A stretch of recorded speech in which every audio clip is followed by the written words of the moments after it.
So in fact, in this book, I remember distinctly, you have numerous chapters that get into the book Deception. While we will speak about it, there was one particular conversation in that book, I remember somewhere, that you actually spoke about the Samjhauta Express incident. A senior ministry official from MHA, and I'm not privy to the name, I'm sure it goes under the Official Secrets Act, went to Pakistan on a mission on behalf of the Research and Analysis Wing. I assume so again, I'm not really privy to it, or maybe it's some other intelligence agency of Indian government, and discovered something by contacting an operative there. It may be a very risky thing, because spying in Pakistan for India is like inviting a death sentence. But according to that particular tip-off which they got from Pakistan, there was likely to be a bomb aboard the India-Pakistan Samjhauta Express. The matter was reported back to the Government of India through the Ministry of Home Affairs. It was noted, but nothing was done. There was a casual attitude towards it till that incident happened. And suddenly, it was attributed to a Hindu terrorist organization, if you can call it that. Can you clarify what exactly happened? I know you are not the person, but there may be in that book certain incidents. Basically, leaving this as a fiction, let us see the facts as it happened, as has been captured in the other book. The Samjhauta blast happened. The US government and several others had continued to say that it was a Pakistani organized crime syndicate. Organized syndicate was headed by one Arif Kasmani, a Karachi-based crime. He was given a sort of a contract to execute this. He kept on weeping, saying that, see, if as long as the Government of India says it is a Hindu terror, he would not get his remuneration for carrying out this work. So, as a consequence to that, he kept on going to all international fora and saying that, look, I have done this. Not directly saying that I have done this, the Arif Kasmani has done this. But the Indian government kept on saying that, no, this is a Hindu attack. So, this could be nothing could be more blatant than this, that the person who had done it and who has been, and as a consequence of the ISI said, Hindus have done it, so no payment to you. I think this gentleman was also released from the Indian. No, that is a different gentleman who really carried out the attack. Within 5 to 7 days, they were all released, and Hindus are arrested.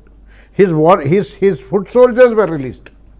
They all escaped to Pakistan. They all escaped unscathed. Why was this being done, Mr. Mani? Because I understand there is a vote bank politics that happens in the country, and this particular party, the Indian National Congress, believes in it. But you are compromising here with the security of our country, blaming our own people when a foreign agency says they carried out the attack, and we are releasing their terrorists so that they could go back to Pakistan. Why was this being done? It was basically a competitive or a commensurate. See, for every Islamic terror, the idea was that every Islamic terror, they wanted a compensatory case of Hindu terror.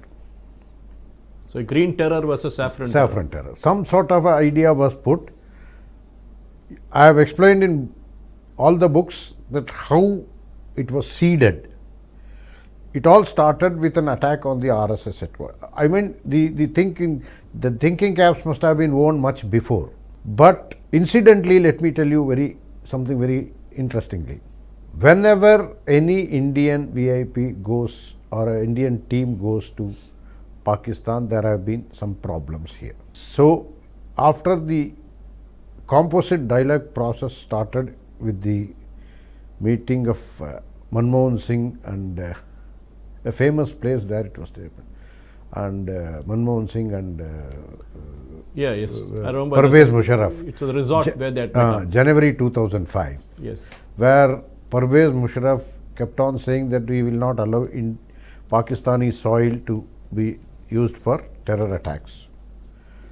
This composite dialogue process happened. 2005, the Indo-Pakistan Home Secretary level talks were held in India.